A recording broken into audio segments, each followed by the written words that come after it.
اعوذ باللہ من الشیطان اللعین الرجیم بسم اللہ الرحمن الرحیم الحمد للہ رب العالمین والصلاة والسلام علی اشرف الانبیاء والمرسلین سیدنا و مولانا ابی القاسم محمد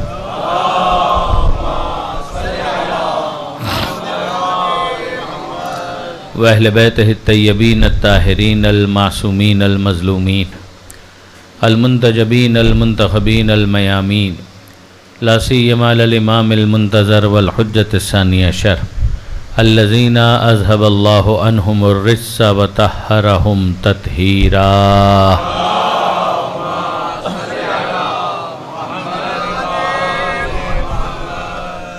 واللعنۃ الدائمۃ الباقیۃ علی اعدائہم اجمعین من یوم ظلمہم الی قیام یوم الدین رب اشرح لی صدری ویسر لی امری واحلل عقدۃ من لسانی یفقہوا قولی واجعلنی خالصا لوجہک الکریم یا اللہ صلوات علی محمد وآلہ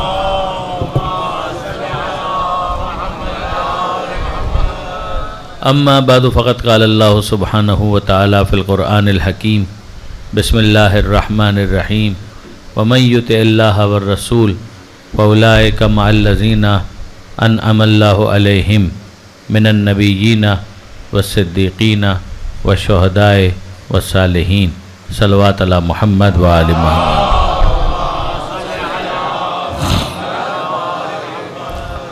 برادران عزیز، وقت جو آیت میں نے آپ کے سامنے تلاوت کرنے کا شرف حاصل کیا، یہ سورہ نساء کی آیت ہے جسے آپ مسلسل سماعت فرما رہے ہیں۔ موضوع مجالس انعمت علیہم کا مصداق کون؟ سورہ مبارکہ فاتحہ میں یہ فریز پروردگار عالم نے استعمال کیا اور اس کے ذریعے سے متوجہ کیا کہ وہ صراط مستقیم کہ جس پر چلنے کی ہر ایک کی تمنا ہونی چاہیے فطرتاً عقلاً، انسان کی عبودیت اور اس کے صاحب ذوق عبادت ہونے کا تقاضا یہ ہے کہ وہ پروردگار عالم سے اس بات کی دعا مانگے کہ مالک سیدھا راستہ تو پتہ چلے تاکہ اس پر ہم چل سکیں، اور وہ سیدھا راستہ ایک مرتبہ معلوم ہو جائے تو پھر اس پر سے بات قدم کی اسے دعا مانگنی چاہیے۔ مگر خداوند متعال اس ترکیب کے ذریعے، اس فریز کے ذریعے سے متوجہ کرتا ہے کہ یہ راستہ صراط الذین انعمت علیہم، کچھ لوگوں کا راستہ ہے، کچھ ایسے لوگ ہیں کہ جن کے اوپر خدا نے نعمت خاص کو نازل کر کے انہیں ممتاز بنایا ہے، تو ان سے تمہیں متمسک ہونا ہے، ان سے تمہیں جڑ جانا ہے، اور پھر یہ بھی یاد رکھو کہ جو ایسے ہوں گے پھر وہ مغضوب علیہم نہیں ہو سکتے، جو ایسے ہوں گے وہ خود ضالین نہیں ہو سکتے۔ یہ بالکل 2+2=4 والا معاملہ ہے کہ جو پروردگار نے ان آیتوں کے اندر سمجھایا ہے۔ تو کبرا سمجھ میں آ گیا تو پھر اس کے بعد صغرا کی بحث ہے، یعنی اگر جنرل رول سمجھ میں آ گیا، یہ منطق کی اصطلاحات ہیں کہ جہاں پر یہ کہا جائے کہ جناب کبرا یہ ہے اور صغرا یہ ہے کہ ہر انسان اگر ناطق ہے اور زید انسان ہے تو پھر زید ناطق ہے، تو اگر ایک کبرا ہے اور ایک صغرا ہے تو پھر اس کے بعد ایک نتیجہ بھی ہے کہ جو حاصل ہونا چاہیے۔ تو یہ گزارش یہ ہے کہ یہاں جو پروردگار نے فرمایا کہ انعمت علیہم کا راستہ صراط مستقیم ہے، تو بڑا نیچرل سوال ہے کہ پھر یہ انعمت علیہم ہیں کون، اور ان کا پھر تعارف کرواتے کرواتے ہم اس آیت تک پہنچے تھے کہ جس کو سرنامہ کلام میں آپ سماعت فرما رہے ہیں، جس میں پروردگار عالم نے یہ ارشاد فرمایا کہ جو من یطع اللہ و رسول، جو اللہ اور اس کے رسول کی اطاعت کرے، فاولئک، تو یہ وہ لوگ ہیں کہ جو معیت کا شرف حاصل کریں گے۔ کن کی معیت کا شرف حاصل کریں گے؟ الذین انعم اللہ علیہم، کہ جن پر اللہ نے انعام کیا، وہ نعمت خاص ان کے اوپر نازل کی، من النبیین والصدیقین والشہداء والصالحین۔ اور یہ کون ہیں؟ کہ یہ انبیاء کا گروہ ہے، یہ صدیقین کا گروہ ہے، یہ شہداء کا گروہ ہے، اور یہ صالحین کا گروہ ہے۔ تو یہاں تک ہماری بات پہنچی تھی۔ درمیان میں ظاہر ہے کہ انبیاء کے اوپر کچھ بات ہوئی، صدیقین پر بات ہوئی، شہداء کے حوالے سے گفتگو ہوئی، اور آج ہمیں بات کو آگے بڑھانا ہے، صالحین اور شہداء کے ربط کے ساتھ ایک بات کو پیش کرنے کی کوشش کرنی ہے۔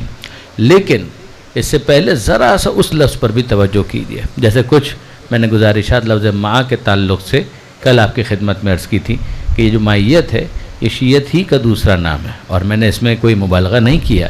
انصاف کی بات یہ ہے کہ شیعت کا مطلب ہے ساتھ ہونا، اور معیت کا مطلب بھی ہے ساتھ ہونا، تو جو ساتھ ہوگا وہ معیت کا شرف پائے گا، جو معیت کا شرف پائے گا وہ شیعہ ہوگا۔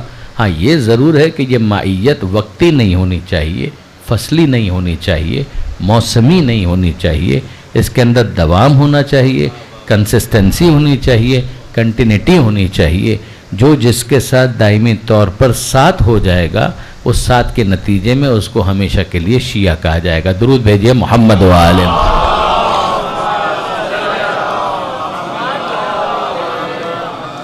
اب جو لفظ پروردگار نے پہلے استعمال کیا وہ بھی توجہ کا طالب ہے، کیونکہ اسی کے ساتھ عمل صالح جس کے نتیجے میں ایک وجود صالح پیدا ہوتا ہے، اس کے اوپر اس کا دار و مدار ہے۔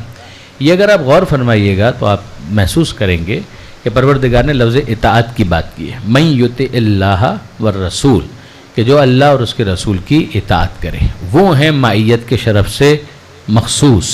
تو من یطع اللہ والرسول، جو اطاعت کرے تو اطاعت کا مطلب کیا ہے؟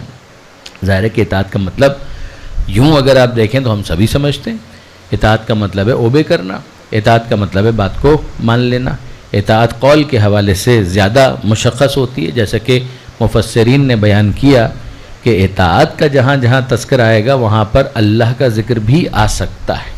اگر آپ غور کریں گے تو آپ احساس کریں گے کہ پروردگار عالم نے اطاعت کے حوالے سے جب گفتگو کی ہے تو کئی مقامات ایسے مل جائیں گے کہ جہاں پر اللہ نے اپنی اطاعت کی بات کی اور پیغمبر اکرم کی اطاعت کی بھی بات کی۔ جیسے یہ آیت ہے، اس کے اندر بھی یہی ہوا کہ من یطع اللہ والرسول، جو اللہ کی اطاعت کرے اور اللہ کے رسول کی اطاعت کرے۔ اب یہاں پر ایک بحث آتی اور وہ یہ کہ اگر ان دونوں کی اطاعت کرنی ہے تو کیا کبھی ایسا ہو سکتا ہے کہ اللہ ایک بات کہے رسول کوئی دوسری بات کہے؟ آپ غور کیجئے گا، یعنی بظاہر کتنا محمل سوال ہے، لیکن اگر آپ انصافاً دیکھیے کہ اگر کبھی ایسا ہو جائے، پروردگار عالم تو کہہ رہے ہیں من یطع اللہ والرسول، جو اللہ کی اطاعت کرے اور رسول کی اطاعت کرے، تو آپ مجھے بتائیے نا کہ اگر کبھی ان دونوں کے احکام میں تضاد پیدا ہو جائے تو پھر کس کی اطاعت کی جائے؟ جیسے یہ عام طور پر بچوں کا سوال ہوتا ہے کہ آپ کہتے ہیں کہ ماں کی اطاعت کرنی ہے، آپ کہتے ہیں باپ کی اطاعت کرنی ہے، لیکن ماں ایک بات کہے باپ دوسری بات کہے تو پھر ہم کس کی بات مانیں؟ یہ بڑا ایک سوال آتا ہے نا۔ تو وہ جتنا بھی تبسم کے ساتھ، مسکراہٹ کے ساتھ وہ سوال کیا جائے، وہ اپنی جگہ حقیقت تو ہے، اس لیے کہ آرا کے اندر تضاد ہو سکتا ہے، ماں ایک بات کہے باپ دوسری بات کہے، تو پھر ان دونوں کی باتوں میں جب تضاد، تناقض، ٹکراؤ ہو جائے تو پھر کس کی بات مانی جائے گی؟ تو یہ سوال کیوں آیا؟ یہ سوال اس لیے آیا کہ ماں اور باپ دونوں کی آرا متصادم ہو سکتی ہیں، مگر کیا اللہ اور اس کے رسول کی رائے بھی متصادم ہو سکتی ہے کہ اللہ ایک بات کہے رسول کوئی دوسری بات کہے؟ عجیب ہے کہ بہت سے افراد اس بات کے قائل ہیں کہ پیغمبر اکرم کچھ بربنائے وحی کہا کرتے تھے اور کچھ اپنے خیال سے کہہ دیا کرتے تھے۔ ہمیں اس سے بالکل بھی اتفاق نہیں، یعنی ہم نہیں اتفاق کر سکتے، یہ ہماری مجبوری ہے، اس لیے کہ پروردگار عالم ہم سے براہ راست کلام کب کرتا ہے کہ ہم اس کے حوالے سے جج کر سکیں کہ یہ پیغمبر اکرم کی بات اپنے طور پر ہے یا خدا کی نمائندگی میں پیغمبر کر رہے ہیں۔ پروردگار ہم سے براہ راست گفتگو نہیں کرتا، نہ اس نے قرآن کا کوئی ایک سورہ آپ پر نازل کیا ہے، نہ کوئی ایک آیت آپ پر نازل کی ہے، نہ مجھ پر نازل کی ہے۔ اس نے تو نزول وحی کے لیے انتخاب ہی کیا ہے قلب محمد مصطفیٰ کا۔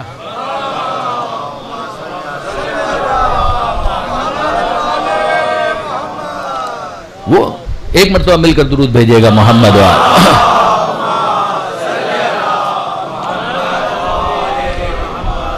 وہ ہم سے براہ راست گفتگو نہیں کرتا۔ پروردگار نے ہم سے براہ راست بات نہیں کی ہے، اس نے جب بات کی ہے تو پیغمبر اکرم کے ذریعے سے بات کی ہے۔ پروردگار عالم نے پیغمبر اکرم کو اپنی بات کے پہنچانے کا وسیلہ بنایا ہے۔ اور یہ وہ جملہ کہ جس کے لیے میں آپ کو زحمت دوں گا، جناب علامہ سید علی نقی صاحب نے ایک مرتبہ یہ ارشاد فرمایا تھا، بہت پیارا جملہ تھا ان کا، کہ اگر خدا اپنی بات کو پہنچانے کے لیے محمد کو وسیلہ بنائے تو کوئی اعتراض نہیں کرتا، ہم اپنی بات کو خدا تک پہنچانے کے لیے حضور کو وسیلہ بنائے تو اعتراض کیا جاتا۔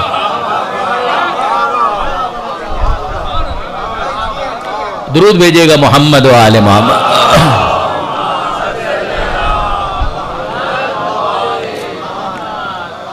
پروردگار ہم سے براہ راست مخاطب نہیں ہوتا، وہ جب گفتگو کرتا ہے تو ہم تک وہ بات پہنچتی ہے تو پیغمبر اکرم کے ذریعے سے. آپ انصاف سے بتائیے روزہ واجب ہے خدا نے ہم سے براہ راست کب کہا؟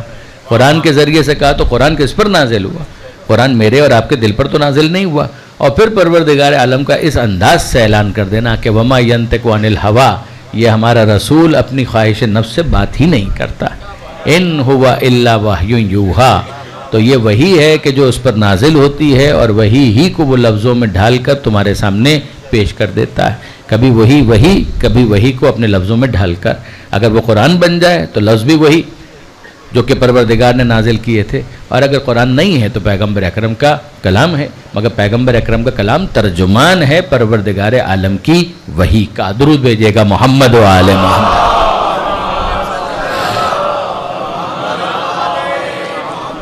اور پھر اس کو مزید اگر آپ دیکھیں گے تو احساس ہوگا کہ پروردگار قرآن مجید میں یہ ارشاد فرماتا ہے کہ وَمَن يُطِعِ الرَّسُولَ فَقَدْ أَطَاعَ اللَّهَ، کہ جو اللہ کے رسول کی اطاعت کرے اسی نے تو اللہ کی اطاعت کی. آپ نے غور کیا کہ وہاں کہا تھا کہ جو اللہ اور اس کے رسول کی اطاعت کرے، مگر یہاں تو پروردگار نے بالکل صاف کر دیا کہ وَمَن يُطِعِ الرَّسُولَ فَقَدْ أَطَاعَ اللَّهَ، جس نے رسول کی اطاعت کی اس نے اللہ کی اطاعت کی. یعنی خدا تم سے براہ راست مخاطب نہیں ہوگا، رسول کے ذریعے سے مخاطب ہوگا. رسول کی اطاعت کرو تو مان لیا جائے گا کہ تم نے اللہ کی اطاعت کی.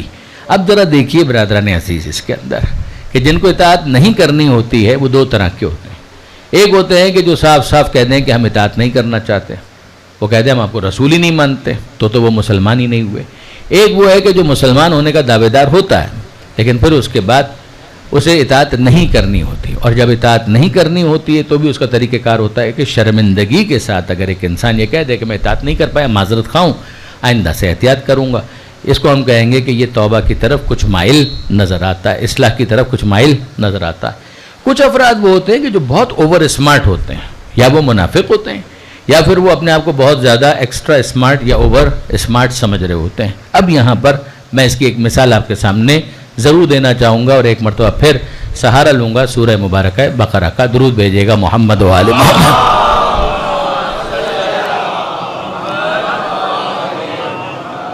اطاعت، پروردگار عالم نے کہا جو اللہ اور اس کے رسول کی اطاعت کرے. اب ذرا دیکھیے کہ سورہ بقرہ میں پروردگار عالم ایک حکم، اس کے بیان اور اس کے بیان کے لیے موسیٰ علیہ السلام کو بنی اسرائیل کے لیے واسطہ اور وسیلہ قرار دیتا ہے بار بار.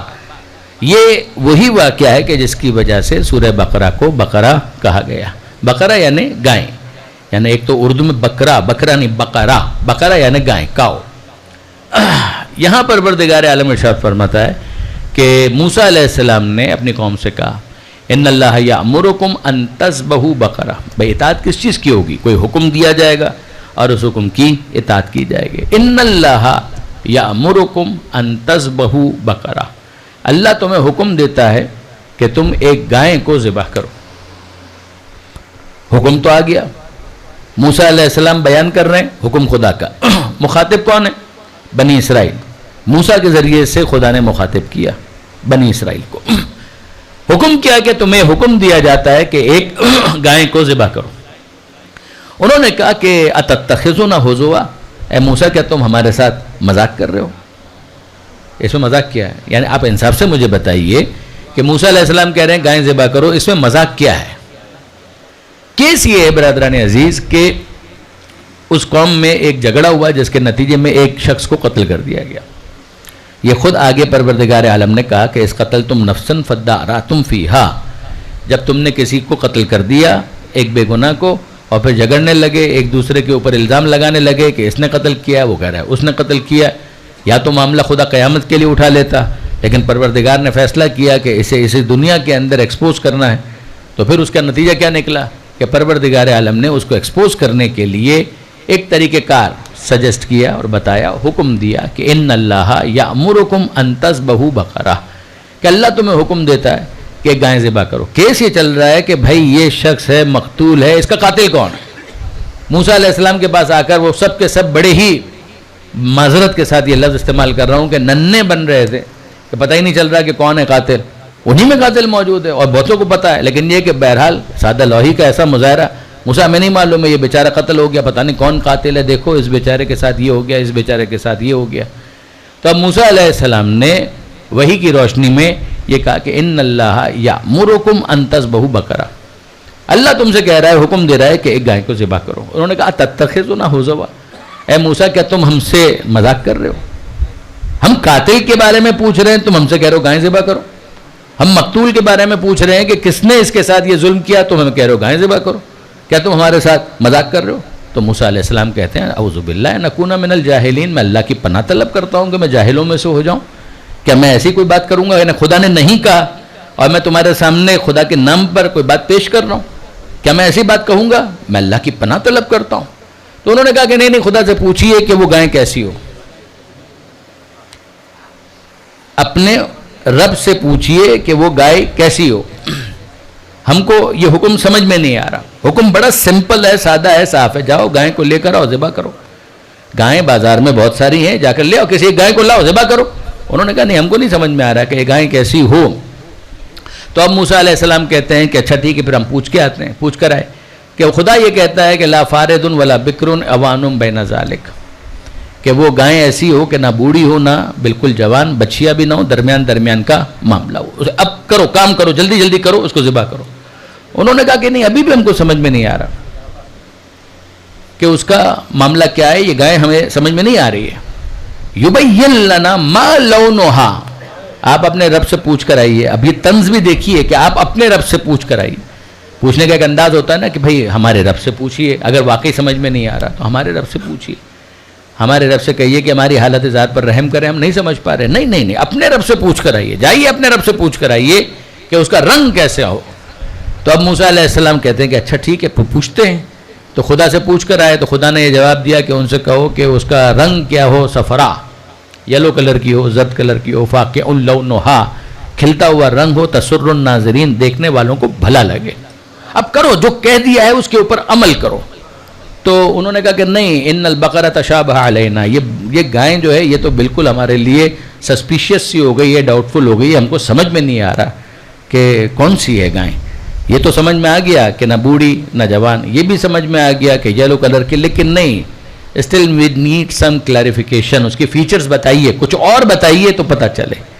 تو اب موسیٰ علیہ السلام کہتے ہیں کہ ٹھیک ہے پھر مزید پوچھ کر آتے ہیں۔ پوچھ کر آئے اور پھر اس کے بعد انہوں نے کہا کہ بھائی وہ ایسی ہو کہ نہ اس نے کبھی کھیت میں ہل چلانے کے لیے اس کو استعمال کیا گیا ہو، نہ اس کو سقائی کے لیے استعمال کیا گیا ہو، تسقل حرس یعنی جو کھیتی ہے اس میں پانی دینے کے لیے بھی اس کو استعمال نہ کیا گیا ہو، ہل چلانے کے لیے بھی اس کو استعمال نہ کیا ہو، جھوتا بھی نہ گیا ہو اس کو کبھی، مسلمۃ لا شیۃ فیہا، بالکل سالم ہو، بے عیب ہو، ایک دھبا بھی اس میں نہیں ہونا چاہیے۔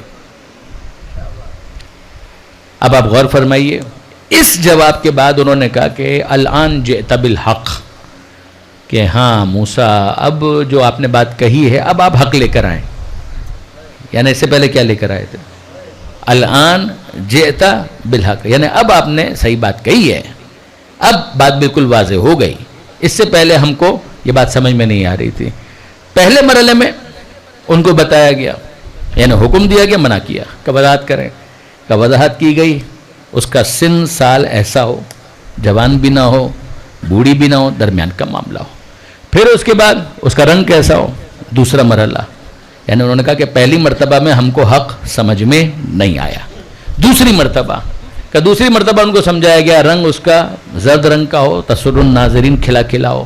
انہوں نے کہا نہیں ابھی بھی سمجھ میں نہیں آیا، پہلی مرتبہ حق سمجھ میں نہیں آیا، دوسری مرتبہ بھی حق سمجھ میں نہیں آیا، تیسری مرتبہ بھی جب ان سے کہا گیا ان کو حق سمجھ میں نہیں آیا، چوتھے مرحلے میں وہ کہہ رہے ہیں الان جئت بالحق، کہ اب آپ نے حق بات کہی ہے۔ تو ہم کو تو اس مکالمے سے یہ سمجھ میں آیا کہ 3 مرتبہ باطل سے ٹھوکر کھا کر چوتھی مرتبہ حق سمجھنا بہت پرانی رسم ہے۔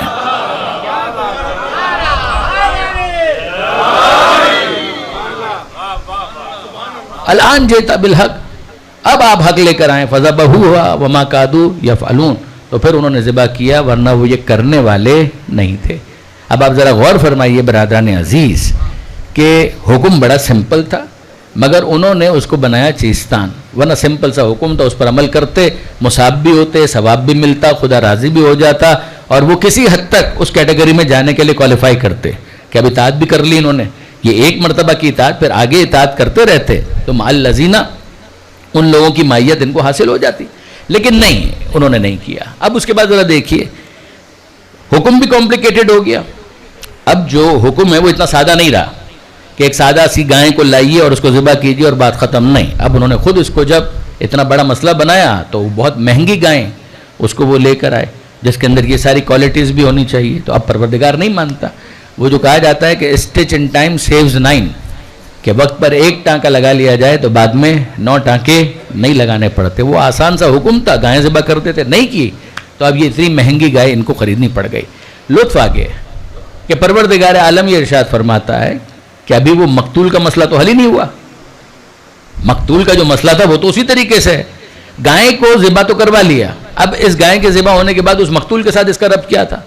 پروردگار عالم نے کہا کہ یہ لوگ قتل کے بعد آپس میں جھگڑ رہے تھے، ایک دوسرے پر ڈال رہے تھے، تو ہم نے ان سے یہ کہا، اور پھر جب یہ سب کچھ ہو گیا تو ہم نے کہا کہ فَضْرِبُوهُ بِبَعْضِهَا، اب ایک کام کرو کہ یہ گائے کا ٹکڑا، وہ گائے جو ذبح شدہ ہے، اس ذبح شدہ گائے کا ایک ٹکڑا لے کر مس کرو اس مقتول سے، اور وہ زندہ ہو جائے گا۔ اور یاد رکھنا کہ اسی طرح سے ہم زندہ کیا کرتے ہیں۔ تو میں سوال یہ کرنا چاہتا ہوں کہ اے پروردگار، زندگی دینے والا تو تو ہے، کل بھی ہم نے یہ بات کی، محیی تو وہ ہے، زندگی دینے والا، ممیت تو وہ ہے، موت دینے والا، تو اس میں اس گائے کے ٹکڑے کو مس کروانے کی ضرورت کیا ہے؟ تو خدا یہی سمجھانا چاہتا ہے کہ میں محیی ہوں، میں ممیت ہوں، مگر اگر زندگی کسی کے وسیلے سے دینا چاہتا ہوں تو تمہیں اعتراض کیا ہے؟ آپ نے غور فرمایا، زندگی اگر میں کسی کے وسیلے سے دینا چاہتا ہوں تو تمہیں اعتراض کیا ہے؟ اور یہیں سے اس بات کو سمجھ لیجئے کہ زندگی دینے والا وہ ہے، مگر اگر وہ کسی کے وسیلے سے دینا چاہے تو اعتراض نہیں کیا جا سکتا۔ اسی طریقے سے اذا مرضت فہو یشفین، جب میں بیمار ہوتا ہوں تو وہ شفا دیتا ہے، شفا وہی دیتا ہے، اللہ ہی شافی ہے۔ مگر برادران عزیز، اگر کبھی وہ دوا کے ذریعے سے شفا دے تو ہم نے تو کسی کو اعتراض کرتے نہیں دیکھا، اگر کسی غذا کے ذریعے سے شفا دے تو ہم نے تو کسی کو اعتراض کرتے ہوئے نہیں دیکھا کہ نہیں ہمیں براہ راست شفا چاہیے خدا سے۔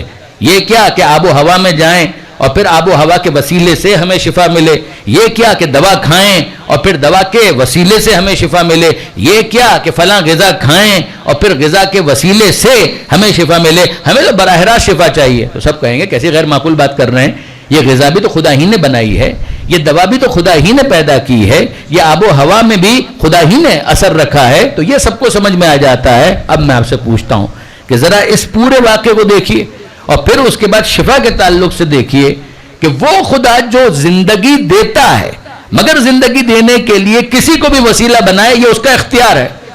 اگر وہ شفا دیتا ہے تو شفا کے لیے بھی کسی کو وسیلہ بنائے، یہ اس کا اختیار ہے۔ اگر وہ بنی اسرائیل کے مقتول کو اس ذبح شدہ گائے کے ایک ٹکڑے سے مس ہونے پر زندگی دے سکتا ہے تو حیرت کیا ہے کہ فطرس کو اگر حسین کے جھولے سے مس کر دیا جائے۔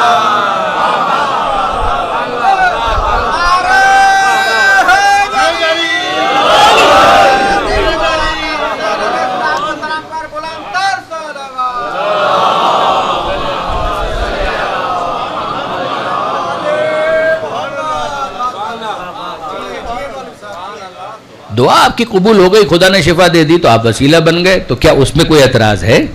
دوا اگر کسی سے مل گئی اور اس سے شفا میں کوئی اعتراض نہیں۔ یہی معاملہ اس کا بھی ہے کہ پروردگار ہی شافی ہے، کوئی شک نہیں ہے، شفا دینے والی ذات اسی کی ہے، لیکن اگر وہ کسی کو وسیلہ بنانا چاہتا ہے، اور یاد رکھیے گا حسین نہیں، حسین کا جھولا، یعنی اگر ایک گہوارہ ہے کہ جس میں کچھ دیر کے لیے حسین آ جائیں تو وہ گہوارہ حسین کی برکت سے اتنا بڑا وسیلہ بن جاتا ہے، تو حسین کتنا بڑا وسیلہ ہوں گے۔ درود بھیجیے گا محمد و آل محمد۔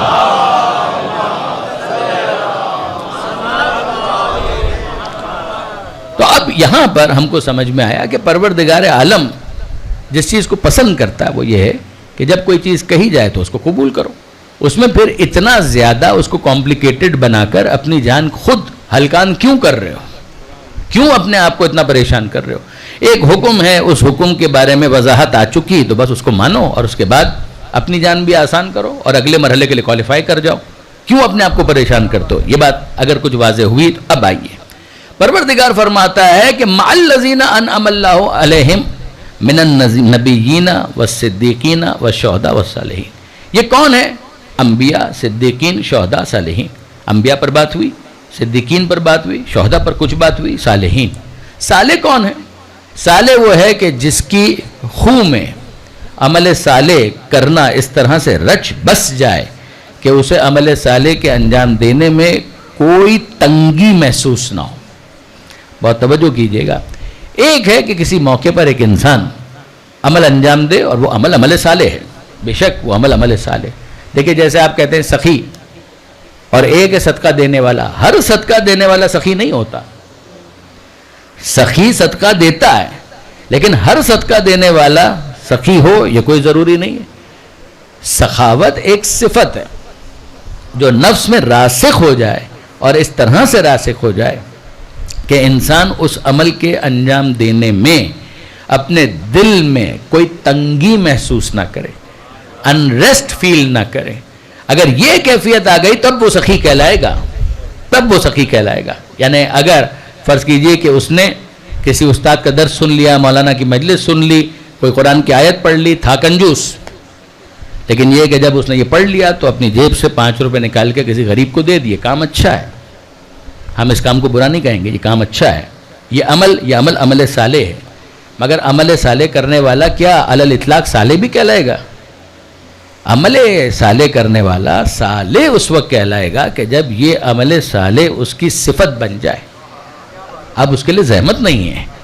یعنی اب اندازہ کیجئے کہ یہ وہ فرق ہے کہ جو نفس کے حوالے سے بیان بھی کیا جاتا ہے کہ اعضاء اور جوارح کے اندر اور نفس میں کیا فرق ہے. فرق ہے کہ جو اعضاء و جوارح ہیں ان سے وہ عمل ہوگا جب سبب پیدا ہوگا. فرض کیجئے کسی معاشرے کے اندر کوئی غریب ہی نہیں ہے، ویلفیئر اسٹیٹ ہے، کوئی غریب ہی نہیں ہے، کوئی فقیر ہی نہیں ہے، کوئی مفلس ہی نہیں ہے، کوئی ضرورت مند نہیں ہے، تو پھر اس کا مطلب یہ ہے کہ اس معاشرے کے اندر کوئی سخی بھی نہیں ہے. غلط. سخاوت کا تعلق اگر صرف اور صرف اعضاء و جوارح سے کیے گئے عمل کے ساتھ ہوتا تب تو آپ یہ بات کہہ سکتے تھے. لیکن اگر فرض کیجئے کہ کسی معاشرے کے اندر کوئی ضرورت مند موجود نہیں ہے تب بھی ہو سکتا ہے کہ اس معاشرے میں سخی موجود ہو، اس لیے کہ سخاوت کا تعلق اعضاء و جوارح کے ساتھ نہیں ہے، نفس، روح اور دل کے ساتھ. یعنی وہ اپنے نفس میں جھانک کر دیکھے تو اسے جواب یہ ملتا ہے کہ نہیں ہے تو میں ظاہر ہے کہ کسی کو زبردستی غریب بنا تو نہیں سکتا کہ غریب پہلے بناؤں اور پھر اس کو صدقہ دوں. لیکن اس کا نفس گواہی دے رہا ہے کہ اگر کوئی ضرورت مند ہوتا تو یہ یقیناً دیتا. اس کا تعلق اعضاء و جوارح کے ساتھ نہیں، اس کا تعلق تو اس کے نفس کے ساتھ ہے، اس کے دل کے ساتھ ہے کہ اس نے اپنی تربیت کیسی کی ہے، نفس کے تزکیے کی وہ کس منزل پر موجود ہے. بالکل اسی طریقے سے آپ بہادر کس کو کہیں گے؟ بہادر ہونے کا تعلق نفس کے ساتھ.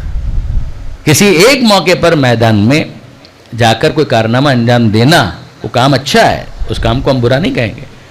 وہ کام اچھا ہے، اس کام کو ہم برا نہیں کہیں گے. مگر وہ اچھا کام ہونے کے باوجود، بہادری کا کام ہونے کے باوجود اس کو شجاع کہلانے میں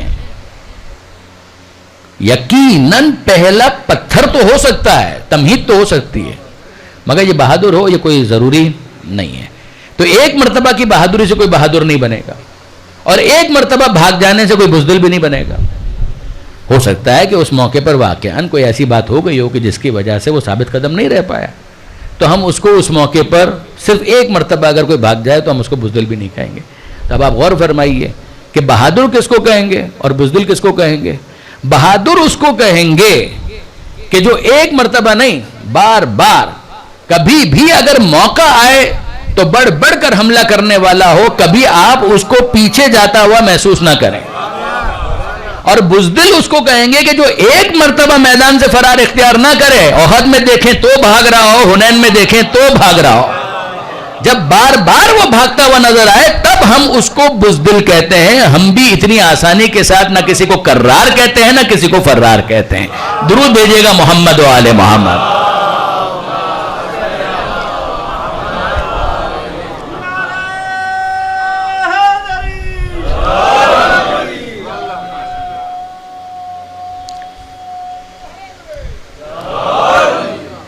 تو اب آپ نے اگر اندازہ کیا برادران عزیز، ایک ہے عمل اور ایک ہے اس عمل کی وجہ سے نفس میں پیدا ہونے والا وہ ثبات، وہ استقامت کہ جس کی وجہ سے وہ عمل بالآخر صفت میں ٹرانسفارم ہو جاتا ہے، وہ اس ایڈجیکٹو کے اندر، اس کوالٹی کے اندر، اس اسکل کے اندر وہ ٹرانسفارم ہو جاتا ہے. پھر یہ معاملہ ریفلیکسز کا بن جاتا ہے، پھر اس کو اس کے لیے کچھ سوچنا نہیں پڑتا، موقع آتا ہے وہ اس کے لیے بالکل آمادہ اور تیار ہوتا ہے، فلی ٹرینڈ. یہ والی کیفیت اس کے اندر آ جائے. تو یہاں پروردگار عالم نے لفظ صالح استعمال کیا. اچھا، عمل کے اعتبار سے اگر آپ دیکھیں تو کتنے مقامات ہیں. وَالْعَصْرِ إِنَّ الْإِنسَانَ لَفِي خُسْرٍ إِلَّا الَّذِينَ آمَنُوا وَعَمِلُوا الصَّالِحَاتِ. سب خسارے میں ہیں سوائے ان لوگوں کے کہ جو ایمان لائے اور جنہوں نے عمل صالح انجام دیا. عمل صرف عمل نہیں، عمل صالح، ورنہ تو چوری بھی عمل ہے، جوا کھیلنا بھی ایک عمل ہے، گالی دینا بھی ایک عمل ہے، کسی کا نقصان کرنا بھی ایک عمل ہے. عمل نہیں، عمل صالح ایسا عمل ہو کہ جس کے اندر یہ صلاحیت ہو کہ اسے ایلیویٹ کر کے خدا کی بارگاہ میں پیش کیا جا سکے اور خدا اسے قبول کرے. یہ ہوگا عمل صالح. وہ اتنی کنسسٹنسی کے ساتھ ہو، پرپیچولیٹی کے ساتھ ہو، کنٹینیٹی کے ساتھ ہو کہ نفس میں راسخ بن جائے، تب وہ اس کا اخلاق بن جاتا ہے، تب وہ اس کی ہیبٹ اور اس کی عادت بن جاتی ہے اور وہ اس صفت سے متصف ہو جاتا ہے. اب یہاں پر اگلا سوال آتا ہے کہ پروردگار عالم نے جو عمل صالح ہوتا ہے اس کا ثواب، اس کے بارے میں کچھ بیان کیا؟ جواب جی ہاں، پروردگار عالم نے بیان کیا. فرشتے کیا لکھتے ہیں؟ فرشتے کیا لکھتے ہیں؟ فرشتے عمل کے بارے میں لکھتے ہیں، عمل کا وزن نہیں لکھ سکتے.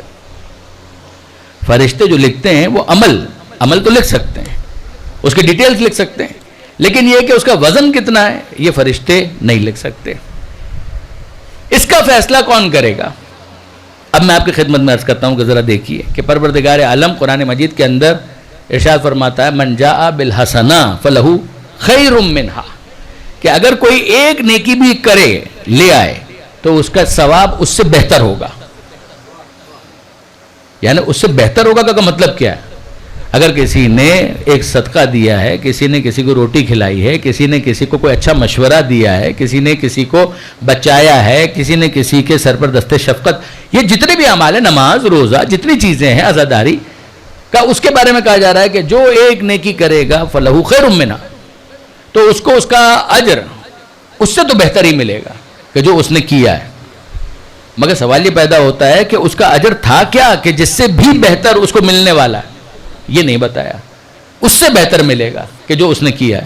یعنی اس عمل کا جو بھی ثواب ہو سکتا تھا ایکس، یہ جو اجر اس کو ملنے والا ہے وہ اس ایکس سے زیادہ ہوگا. یہ پروردگار عالم نے یہاں پر اعلان کیا. وہ ایکس کیا ہے وہ ہمیں نہیں معلوم، اسی لیے میں گزارش کر رہا ہوں کہ فرشتہ لکھے گا کہ یہ عمل کیا، مگر اب اس سے بہتر ملے گا تو کتنا بہتر ملے گا نہیں معلوم.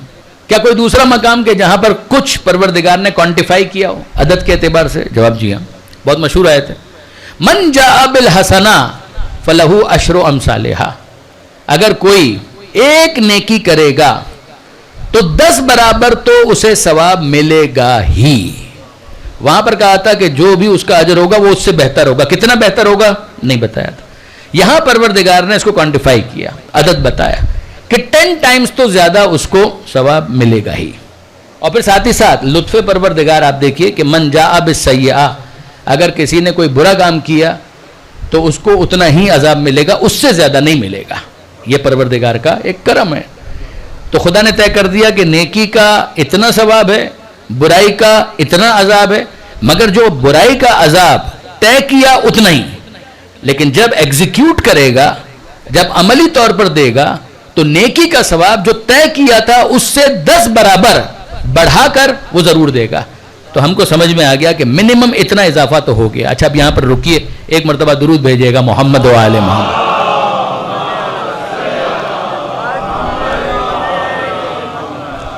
آپ کو یاد ہوگا جب نبیوں کا ذکر آیا تو میں نے کہا تھا کہ صرف دعویٰ تو کافی نہیں ہے. کوئی کہہ دے میں نبی ہوں، مان لیں گے، ثبوت چاہیے. کوئی کہہ دے میں صدیق ہوں، مان لیں گے، ثبوت چاہیے.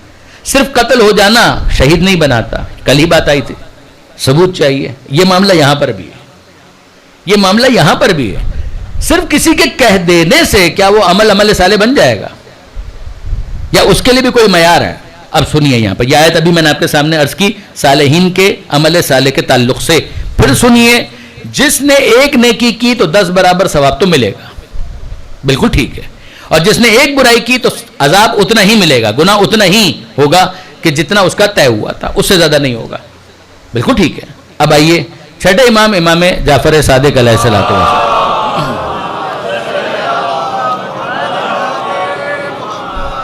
یہ اگر آپ غور فرمائیے گا کہ ہمارے مصادر کے اندر یہ حدیث موجود ہے، لیکن آیت اللہ شہید مرتضی مطہری علی اللہ مقامہ، ان کی ایک کتاب ہے جس کو میں یقیناً انٹروڈیوس کروانا چاہوں گا اپنے بچوں کے لیے بھی اور نوجوان دوستوں کے لیے بھی، اور اس کتاب کا نام ہے سچی کہانیاں، اصل نام ہے داستان راستان، داستان راستان، سچوں کی کہانیاں، مگر غالباً اردو میں یہ شائع ہوئی تھی اسی نام سے، سچی کہانیاں۔ اور انصافاً پہلی مرتبہ میں نے اس کو آغا مطہری کی اسی کتاب کے اندر، جو اردو ٹرانسلیشن تھا، اسی کے اندر پڑھا تھا۔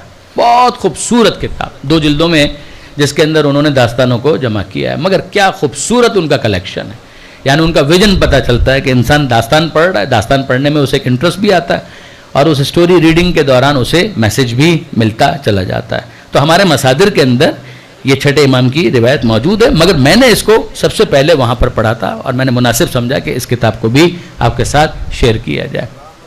اب آئیے اس کے اندر امام کہہ کیا رہے ہیں، آیت آپ کے ذہن میں ہے، نیکی کا ثواب 10 گنا، برائی اتنا ہی کہ جتنا طے ہوا۔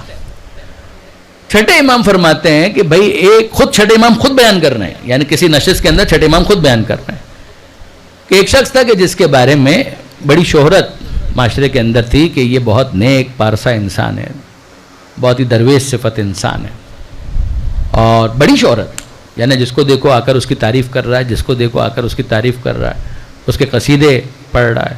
کیا انسان ہے، کیا متقی انسان ہے، کیا پرہیزگار انسان ہے، وہ ایسا ہے اور وہ ویسا ہے۔ اچھا واقعاً اگر کوئی ایسا ہے، اگر واقعاً وہ متقی ہے، پرہیزگار ہے، ہو بھی سکتا ہے، تو پھر کیا کیا جائے؟ ترویج کی جائے کہ ہاں بھائی اس سے استفادہ کرو، جیسے امام ابان بن تغلب کے بارے میں کہتے ہیں، زرارہ کے بارے میں کہتے ہیں، ابو بصیر کے بارے میں کہتے ہیں، امام کے ساتھیوں میں ایسے افراد تھے کہ جن کو امام پروموٹ کیا کرتے تھے، ترویج کیا کرتے تھے، کہتے تھے اے ابان اجلس فی المسجد المدینہ وافت الناس، اے ابان جا کر بیٹھو مسجد نبوی کے اندر اور لوگوں کو گائیڈ کیا کرو، ان کو فتویٰ دیا کرو۔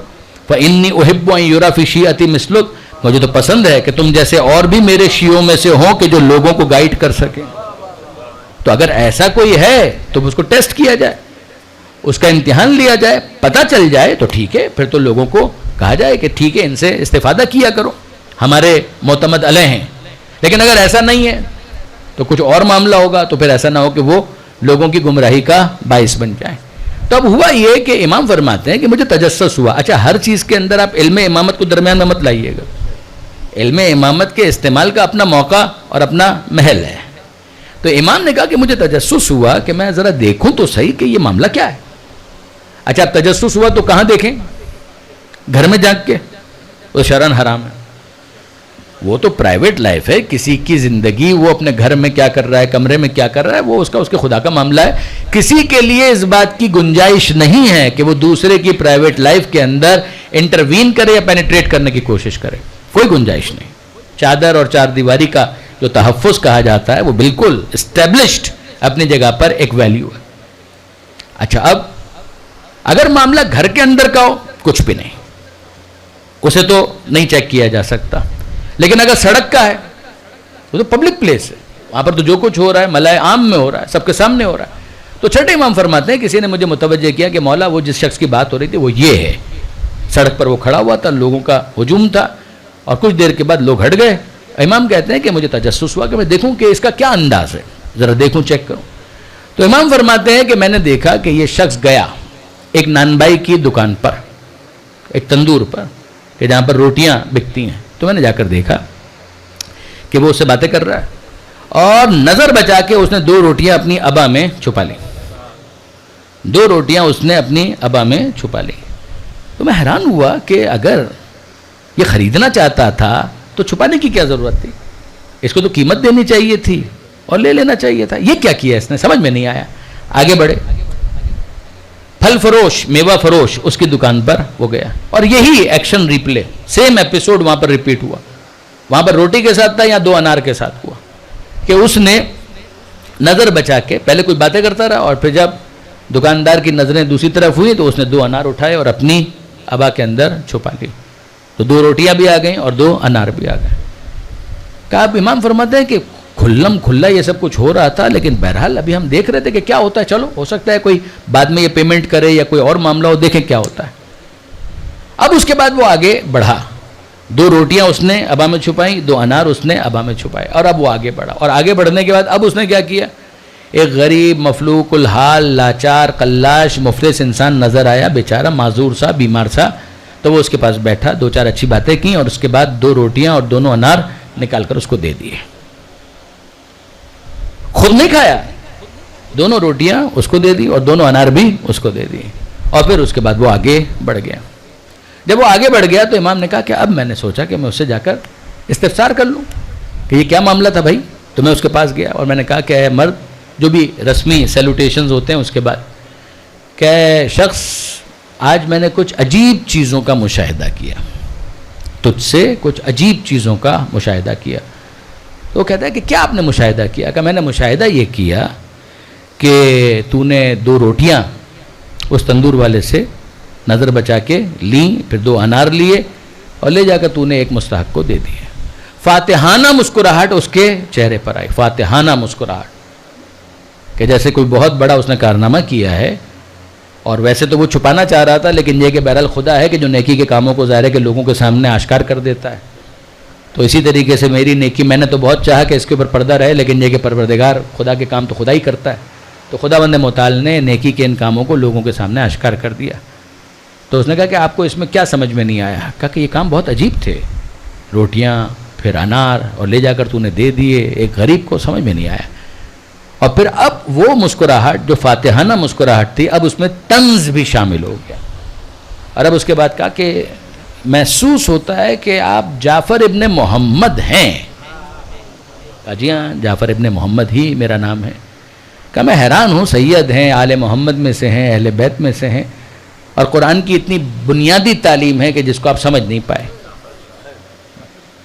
قرآن کی ایک بنیادی تعلیم تھی کہ جس پر میں نے عمل کیا اور آپ کو وہی سمجھ میں نہیں آیا۔ تو امام نے کہا کہ اچھا، تو آپ سمجھا دیجئے کہ وہ کون سی آیت ہے کہ جس پر آپ نے عمل کیا اور میں نہیں سمجھ پایا۔ تو وہ کہتا ہے کہ میں نے قرآن کی ایک آیت پر عمل کیا۔ قرآن کی آیت یہ ہے، اب یہ سنتے جائیے، کہ من جاء بالحسنہ فلہ عشر امثالہا، کہ جو ایک نیکی کرے گا تو اسے 10 برابر ملے گا۔ تو اصول تو آ گیا ہمارے سامنے کہ اگر کوئی ایک نیکی کرے گا تو 10 برابر ثواب ملے گا، اور اگر کوئی ایک گناہ کرے گا تو ایک ہی گناہ ملے گا۔ تو میں نے 2 روٹیاں چرائی تو 2 گناہ ہو گئے، پھر 2 انار چرائے تو 2 اور گناہ ہو گئے، تو 2 + 2 = 4، 2 گناہ اور پھر 2 گناہ، 2 جمع 2 4۔ پھر لے جا کر میں نے وہ چاروں چیزیں دے دیں ایک غریب کو، یہ ہو گئی 4 نیکیاں، اور جب 4 نیکیاں ہوئی تو پھر ان کا وزن کتنا ہوگا، کہ ملٹیپلائی بائی 10، تو ہو گئی 40۔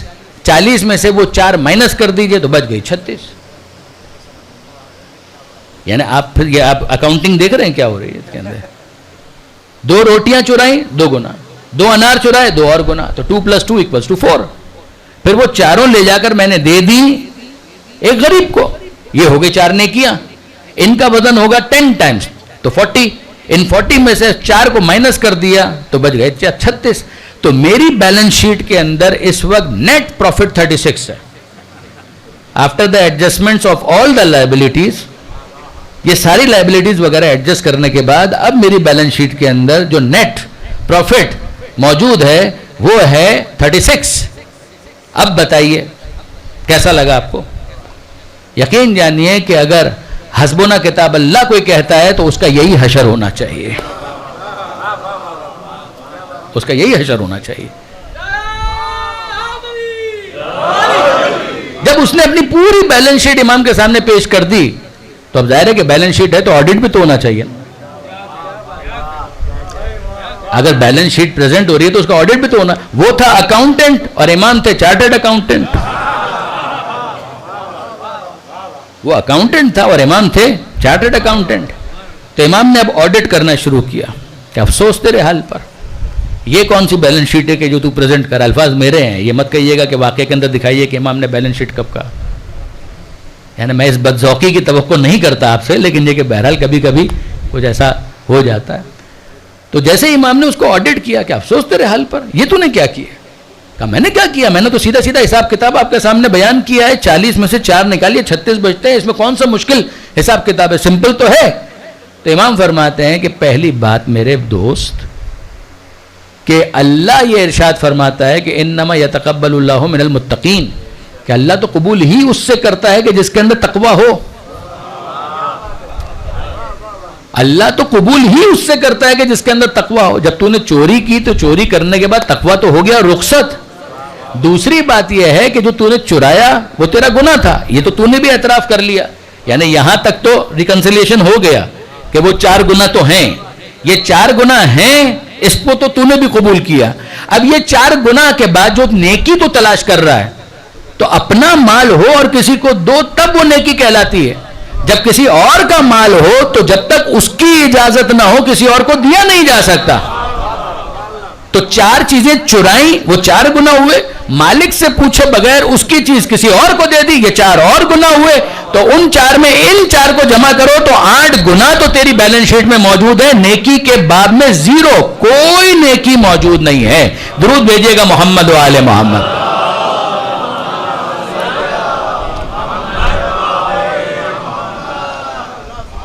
اب آپ نے اندازہ کیا برادران عزیز کہ قرآن مجید بے شک گائیڈنس دیتا ہے، مگر گائیڈنس لینے کا یہ کون سا طریقہ ہے کہ جس کے اندر اپنے طور پر ہی طے کر لیا کہ عمل صالح اس کو بولتے ہیں. عمل صالح کا یہ مطلب تو نہیں ہے کہ انسان کسی اور کی دکان پر جائے، فاتحہ پڑھ کر آ جائے اور کہے کہ سب سے کہ لیجئے بسم اللہ.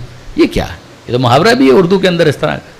تو اب برادران عزیز اب ذرا سا اس کو ہم ترتیب کے ساتھ آگے بڑھائیں کہ یہ جو پروردگار عالم نے کہا کہ اگر کوئی ایک نیکی کرے گا تو 10 برابر تو اس کو ملے گا. تو ہمارے سامنے یہ پہلی مرتبہ خدا نے قرآن مجید کے اندر کوانٹیفائی کیا منیمم کہ 10 برابر تو ہوگا. اگر وہ عمل قبول ہو گیا تو 10 برابر ثواب ملے گا. صرف 10 برابر نہ. سورہ بقرہ کے اندر پروردگار عالم نے انفاق فی سبیل اللہ پر گفتگو کرتے ہوئے اس کو اور آگے بڑھایا. مثل الذین ينفقون اموالهم فی سبیل اللہ کمثل حبۃ انبتت 7 سنابل فی کل سنبلۃ 100 حبہ. پروردگار فرماتا ہے اس کی مثال کہ جس نے خرچ کیا فی سبیل اللہ، اللہ کی راہ میں، اس کی مثال کمثل حبۃ، اس کی مثال ایک دانے کی مثال ہے، ایک بیج کی مثال ہے. حبہ جس کو اس نے زمین کے اندر بو دیا، یعنی بظاہر تو اس سے چلا گیا. جس طرح سے صدقہ دیا تو اس کے پاس تو اب نہیں ہے، تو یہ اس کے پاس نہیں ہے تو یہ محروم ہو گیا. کہ نہیں، یہ اس دانے کی طرح سے ہے کہ جس کو اس نے بو دیا.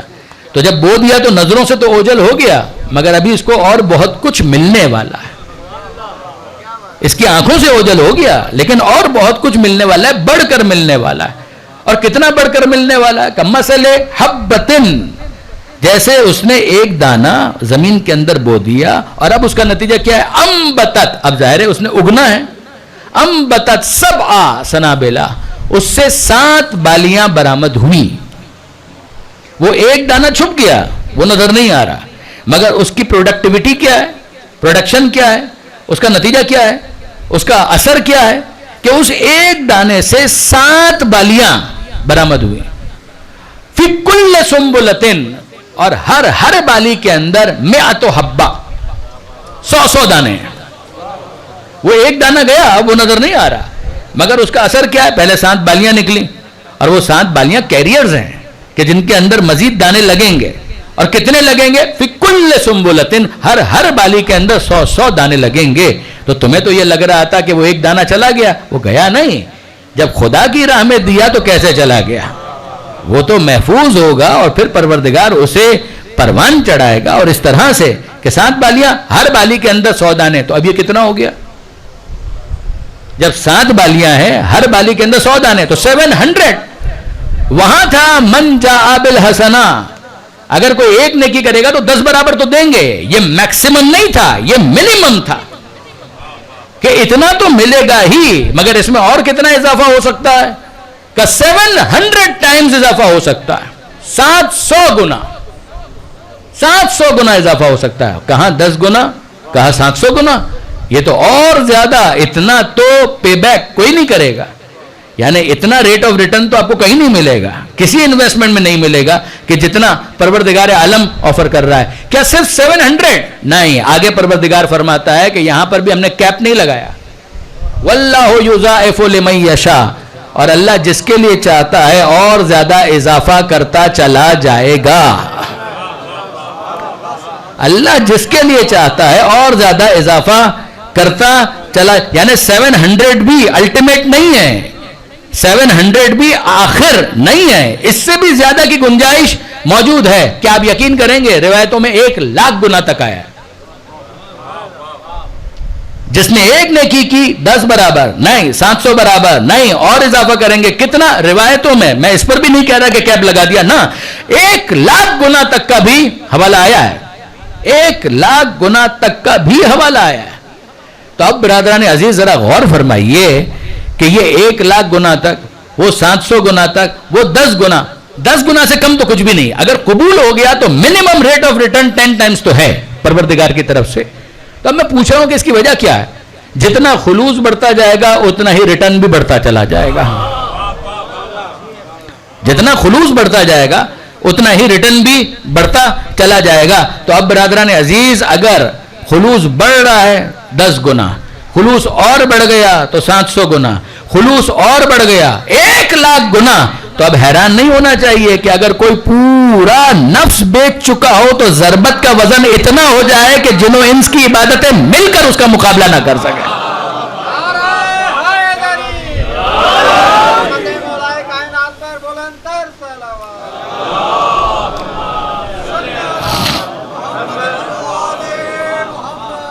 یہاں میں آپ کی خدمت میں عرض کروں گا برادران عزیز کہ یہ وہ نقطہ ہے کہ جس کی وجہ سے علماء نے اس کے اوپر مفصل بحثیں کی، اور وہ یہ کہ اگر پروردگار عالم کسی اور کے وزن کو بیان کرنا چاہتا ہے کہ تمہارے عمل کا یہ وزن ہے، تمہارے عمل کا یہ وزن ہے، تو پھر میزان کیا ہے؟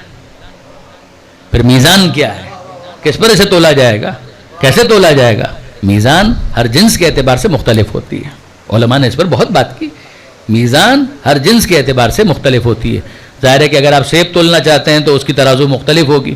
اگر آپ مثال کے طور پر کسی جوہری کے پاس چلے جائیں، جولر کے پاس چلے جائیں، تو اس کے لیے اس کے پاس جو اسکیل ہوتا ہے کہ جس کے اوپر وہ تولتا ہے اسے بڑا ڈیلیکیٹ ہونا پڑتا ہے، ورنہ یہ جو لکڑی تولنے کے لیے جو ترازو ہوتی ہے اس کے اوپر اگر آپ اس جولری والے کو لے جا کر کہیں کہ ذرا موتی کا وزن تول کر بتاؤ تو وہ تو سینس بھی نہیں کر پائے گا، اس لیے کہ وہ کثیف ہے، یہ لطیف ہے۔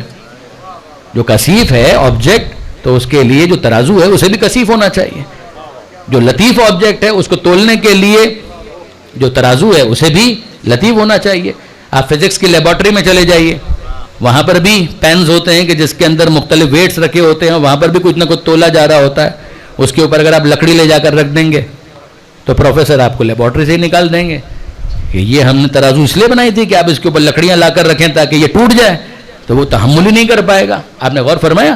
اس کا مطلب یہ ہے کہ ہر چیز کی جو ترازو ہے وہ جنس کے اعتبار سے مختلف ہوتی ہے۔ یہی معاملہ آپ الیکٹریسٹی کا حساب کرنا چاہتے ہیں تو کیا اس کو آپ تولنے کے لیے کوئی پلڑے لے کر جائیں گے کہ جہاں پر الیکٹریسٹی کو رکھا جائے اور پھر اس کے بعد دیکھا جائے کہ کتنا کلو آپ نے استعمال کیا ہے؟ نہیں، اس کے لیے میٹر آپ لگائیں گے، اس کے میٹرز ہوں گے کہ جس کے ذریعے سے پتہ چلے گا کہ جناب اس کو کیسے حساب کیا جائے۔ گیس اس کو معلوم کرنے کے لیے اس کے میٹرز ہوں گے۔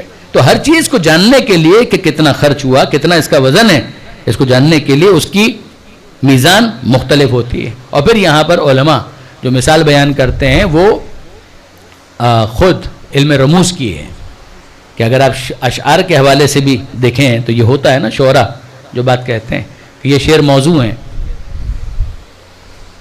اور یہ بحر سے خارج ہو گیا، تو اس کا وزن کیسے محسوس کرتے ہیں؟ خود بات کے لیے بھی ہم کہتے ہیں کہ اس کی بات میں بڑا وزن ہے۔ آپ انصاف سے مجھے بتائیے کہ اس بات کو لے جا کر کسی جگہ پر آپ رکھتے ہیں تولنے کے لیے؟ نہیں، آپ اس کو علم منطق کی میزان کے اوپر تولتے ہیں۔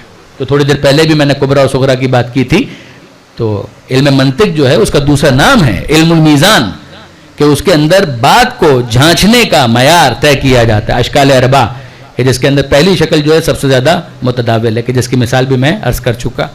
تو اگر شعر ہے تو اس کو تولنے کا انداز الگ ہوگا، اگر کوئی بات ہے اس کے وزن کو جاننے کا انداز مختلف ہوگا۔ اگر لکڑی کو تولنا ہے تو اس کا انداز مختلف ہوگا، اور اسی طریقے سے اگر آپ مثال کے طور پر موتی کو تولنا چاہتے ہیں تو اس کا انداز مختلف ہوگا۔ اعمال کو اگر آپ تولنا چاہتے ہیں تو میزان کون ہوگا؟ اعمال کو اگر آپ تولنا چاہتے ہیں تو پھر میزان کون ہوگا؟ تو یاد رکھیے گا برادران عزیز، بزرگان کبھی مخاطب نہیں ہیں، آج بھی نہیں ہے، جوانوں سے اور بچوں سے کہہ رہا ہوں کہ یاد رکھیے گا کہ اعمال کو تولنے کے لیے میزان کسی ایسے شخص کو ہونا چاہیے کہ جس کا عمل اتنا پرفیکٹ ہو کہ جس سے قریب اگر ہمارا عمل ہو جائے تو ہمارے عمل کے اندر وزن آتا چلا جائے۔ اور یہی سبب ہے کہ آپ دیکھیں گے کہ معصومین نے ہم کو جو زیارتیں سکھائی ہیں اس میں ہم نے اہل بیت کو اور مولا کائنات کو مخاطب کر کے یہ لفظ استعمال کیا ہے کہ السلام علیکم یا موازین الاعمال، اے اعمال کی میزان آپ پر ہمارا سلام۔ اب آپ نے غور فرمایا، وہ چھٹے امام جو ٹوک رہے تھے وہ اسی وجہ سے ٹوک رہے تھے کہ یہ جو تم عمل اپنے طور پر اقتدا کر کے سمجھ رہے ہو کہ تم نے عمل صالح انجام دیا، یہ عمل صالح نہیں ہے۔ یہ عمل صالح اس وقت ہوگا کہ جب اس عمل کو تم قریب کرو اس عمل سے کہ جو تم آل محمد سے مشاہدہ کرتے ہو یا اس کے بارے میں پڑھتے ہو۔ درود بھیجیے گا محمد و آل محمد۔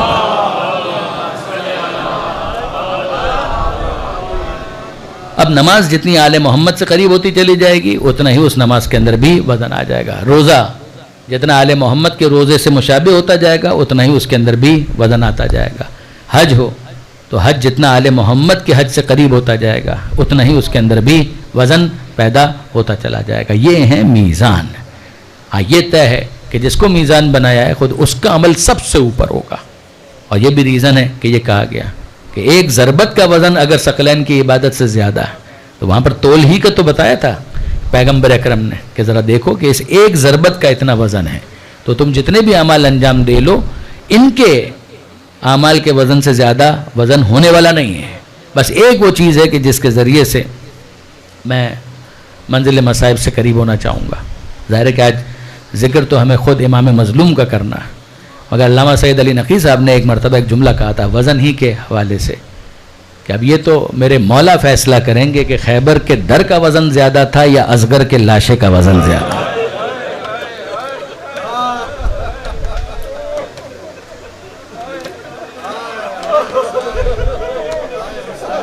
انا للہ و انا الیہ راجعون۔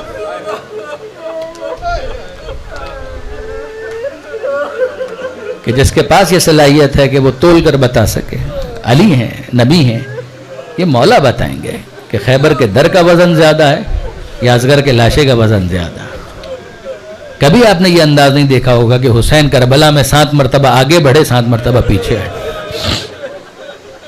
پہلے تو اصغر کے خون کا وزن اتنا زیادہ ہے کہ نہ زمین قبول کر رہی ہے نہ آسمان، اور حسین اپنے چہرے پر مل کر کہتے ہیں اسی طرح سے نانا کی بارگاہ میں حاضر ہوں گا۔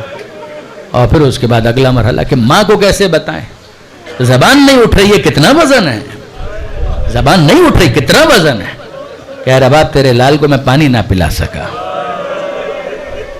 اور جناب رباب یہ کہتی ہیں کہ یا بنیا مثلو کا ینہر، اے میرے لال تیرے سن و سال کے تو جانور بھی ذبح نہیں کیے جاتے۔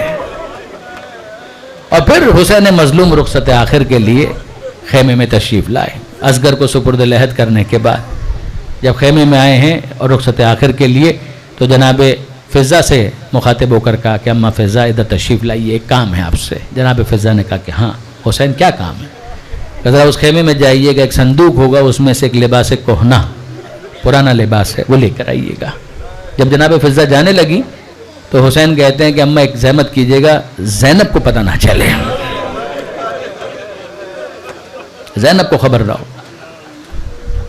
جناب فضہ سر کو جھکا کر حسب حکم تشریف لے گئی، کسی طریقے سے پہنچی اس خیمے تک، صندوق کھولا، لباس نکالا، اور جب پلٹ رہی تھیں تو جناب زینب نظر آئیں، اور جناب زینب پوچھتی ہیں کہ اماں فضہ کہاں جا رہی ہیں؟ کہ بھائی نے بلایا ہے۔ کیا لے کر جا رہی ہیں؟ کہ بھائی نے کچھ منگایا ہے۔ کہ اماں مجھے بھی دکھائیے کہ کیا منگایا ہے۔ جناب فضہ نے نظریں جھکا لی اور کہنے لگی گستاخی معاف، بھائی نے منع کیا ہے، میں آپ کو دکھا نہیں سکوں گی۔ تو جناب زینب کو جلال آیا، جناب فضہ کا بہت احترام کرتی تھی، ماں کہہ کر مخاطب کرتی تھی، بہت احترام کرتی تھی، مگر اس موقع پر جلال کے ساتھ کہا اماں فضہ میرے حق کا واسطہ، مجھے دکھائیے کہ بھائی نے کیا منگایا ہے. اور جب جناب فضا سے پرنداختہ ہو گئیں, کچھ کہہ نہیں پائیں, اور اس کے بعد ہاتھ آگے کر دیے کہ یہ لباس پرانا لباس ہے کہ جو بھائی نے منگایا تھا. جناب زینب نے وہ لباس اٹھایا, اپنی آنکھوں سے لگایا اور کہنے لگی اماں یہ کیوں کہتی ہو کہ لباس منگایا ہے, یہ کہو کہ بھائی نے کفن منگایا ہے. اماں فاطمہ زہرا اس کرتے کو سیتی جاتی تھی اور روتی جاتی تھی. یہ تو ماں کی وصیت ہے کہ جب حسین رخصت آخر کے لیے آئے تو زینب اپنے ہاتھوں سے یہ کرتا بھائی کو پہنا دینا. اماں فضا چھپانے کی تو کوئی بات نہیں تھی, اور جناب زینب خود وہ کرتا لے کر گئیں, اور امام حسین جب دور سے دیکھا سمجھ گئے کہ جناب زینب کو پتہ چل گیا ہے, اور جناب زینب آئیں, اپنے ہاتھوں سے وہ کرتا حسین کے گلے میں ڈالا. اور اب اس کے بعد کہتی ہیں کہ بھیا ایک زحمت کیجئے گا, ذرا اپنے گلے سے یہ تحت الحنک تو ہٹائیے. حسین نے تحت الحنک ہٹایا تو جناب زینب آگے بڑھ کر بوسہ دیتی ہیں, گلے پر بوسہ دیتی ہیں. حسین کہتے ہیں کہ زینب یہ کیا؟ کہا کہ ماں کی وصیت تھی کہ جب بھائی رخصت آخر کے لیے آئے تو اس گلے پر بوسہ دینا کہ جس پر ظالم خنجر چلائے. حسین کو بھی کچھ یاد آیا, کہنے لگے کہ زینب پہ تم بھی ایک کام کرو, ذرا شانوں پر سے ردا تو ہٹانا. اور جب شہزادی نے ردا ہٹائی تو حسین جھک کر بازوؤں کو بوسہ دیتے ہیں. جناب زینب نے سوال کیا کہ بھیا یہ کیا؟ کہا کہ تم نے ماں کی وصیت پر عمل کیا, میں نے بابا کی وصیت پر عمل کیا. بابا کی وصیت تھی کہ اس رمضان کو کہ حسین جب رخصت آخر کے لیے جانا تو زینب کے ان بازوؤں پر بوسہ دینا کہ جن میں ظالم رسیاں باندھیں گے. جب یہ وصیتوں پر عمل ہو گیا, اب اس کے بعد حسین ابن علی سب کو سلام کرتے ہیں, بہنوں کو سلام کرتے ہیں. اے زینب ام کلثوم میرا سلام قبول کرو, سلام آخر. اے سکینہ, اے صغرا, اے کبرا میرا سلام قبول کرو, یہ بیٹیوں کو سلام ہو گیا. اے رباب, اے لیلا میرا آخری سلام قبول کرو, یہ ازواج کو سلام ہو گیا. پھر اس کے بعد کہنے لگے السلام علی اللہ قتل ازواجہن فی نصرتی, ان بیبیوں پر بھی میرا سلام کہ جن کے سہاگ میری نصرت کرتے ہوئے اجڑ گئے. اپنے شہید ساتھیوں کی بیواؤں کو بھی سلام کیا. اور پھر اس کے بعد اس موقع پر یا کسی اور موقع پر جناب فضا سے یہ کہا اماں فضا آپ پر بھی میرا سلام. اماں فضا میرا کوئی حق ہے آپ پر؟ تو جناب فضا کہتی ہیں حسین تجھے میں نے اپنی گودی میں کھلایا ہے, تمہارا مجھ پر وہی حق ہے کہ جو ایک بیٹے کا ماں پر ہوتا ہے. تو حسین کہتے ہیں کہ اماں فضا ایک کام کہوں کریں گی؟ کہا کہو. کہا ہو سکے تو میری سکینہ کا خیال رکھیے گا,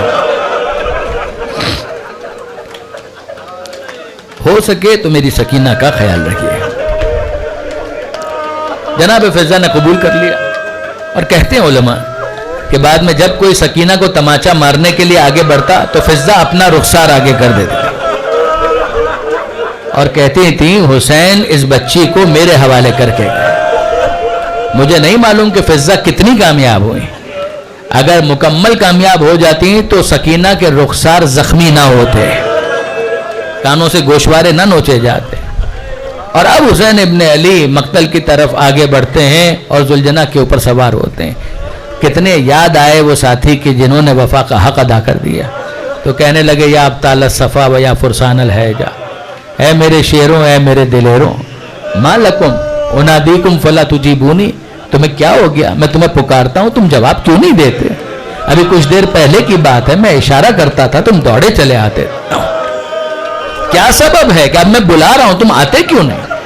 عجب نہیں ہے کہ بے سر کے لاشوں سے آواز آئی ہو آقا اگر روح جسم میں پلٹا دی جائے تو 70 مرتبہ شہید ہونے کے لیے تیار ہیں. حسرت کے ساتھ اپنے ساتھیوں کے لاشوں کو دیکھا اور پھر جب ذوالجناح کے اوپر بیٹھے اور آگے بڑھنا چاہتے ہیں تو ذوالجناح نے بڑھنے سے انکار کر دیا. اور حسین اپنے لبوں کو ذوالجناح کے کانوں سے قریب کر کے کہتے ہیں اے ذوالجناح یہ آخری زحمت ہے, اے اسب با وفا یہ آخری زحمت ہے.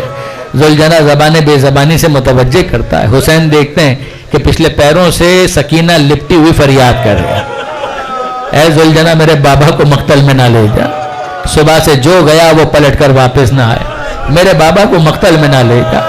حسین زمین کربلا پر آئے, بچی کو گود میں لیا اور کہنے لگے دائینی سکینہ لعلی آتیک بالماء, سکینہ مجھے جانے دے شاید میں تیرے لیے پانی لا سکوں. صبح سے پانی کی طلبگار بچی ہے، پیاسی بچی ہے، مگر اب جب باپ نے کہا شاید میں تیرے لیے پانی لا سکوں، بچی نے ہاتھوں کو جوڑ کر کہا بابا میں پانی کا نام بھی نہیں لوں گی۔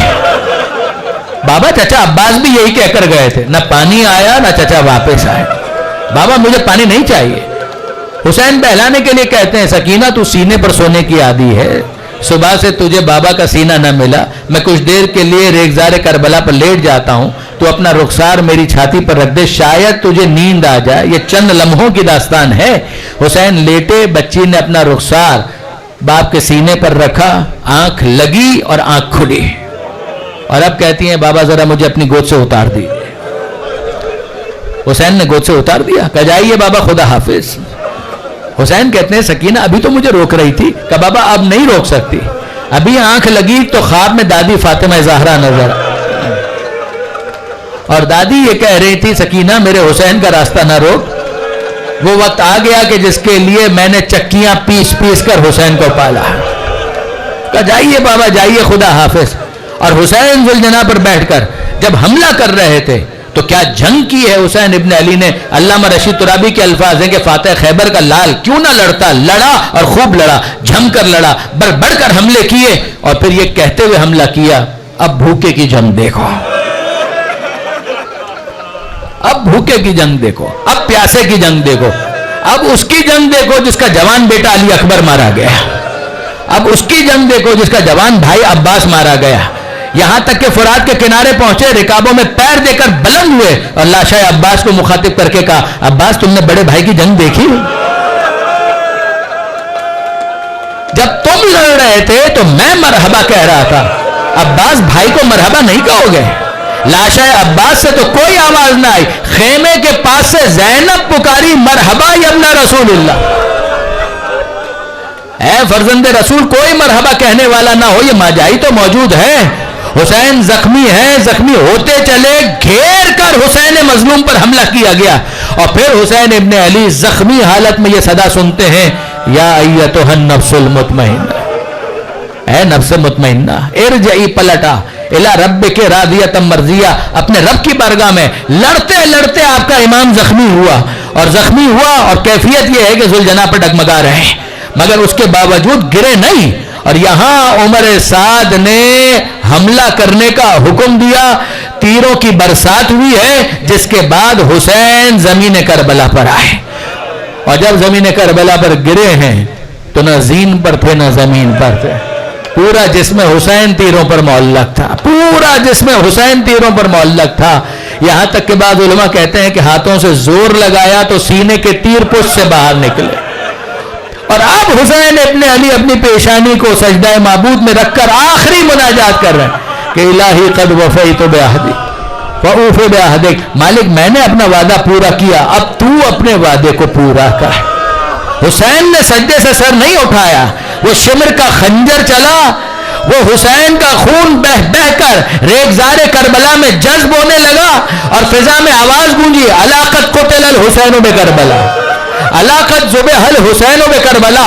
کربلا کی زمین میں زلزلہ ہے، فرات کا پانی اچھل رہا ہے، طوفان کے آثار ہیں، اور ایسے میں ذوالجناح نے ایک آخری خدمت کی، حسین کے خون سے اپنی پیشانی کو رنگین کر کے خیموں کے پاس پہنچا، ہنہنانے لگا، سکینہ باہر نکلی، اور جب دیکھا تو نظر آیا کہ رہوار ہے مگر سوار نہیں ہے، رہوار ہے مگر سوار نہیں ہے، راکب نظر نہیں آتا، مرکب موجود ہے، اور جب اس کی پیشانی کو بابا کے خون سے رنگین دیکھا، اپنی معصومیت میں اتنا پوچھتی ہے اے ذوالجناح مجھے اتنا بتا دے ہل سقیا ابی ام قتل عطشانا، بابا جب ذبح ہو رہے تھے پانی مل گیا تھا یا پیاسا ذبح کر دیا گیا؟ اے سکینہ یہ راہوار تجھے کیسے بتائے تیرا بابا پیاسا مارا گیا؟ اور ایسے میں جب جناب زینب نے سجاد کو بیدار کیا، اے بیٹا دیکھو یہ آوازیں کیسی ہیں، الا قد قتل الحسین بکربلا، سجاد بیمار امام کمر کو تھامے ہوئے کہ اب خیمے کے پردے کو الٹ کر دیکھتے ہیں، آسمان کی طرف رخ کر کے کہتے ہیں السلام علیک یا ابا عبداللہ، السلام علیک یا ابن رسول اللہ۔ جناب زینب کہتی ہیں اے بیٹا میرا ماجایا کہیں زمین کربلا پر گرا ہوگا، تو آسمان کی طرف رخ کر کے کسے سلام کر رہا ہے؟ تو سجاد کہتے پھوپھی اماں ذرا دیکھیے ابھی ابھی بابا کا سر کاٹ کر نوکے نیزہ پر بلند کیا گیا، السلام علیک یا ابا عبداللہ۔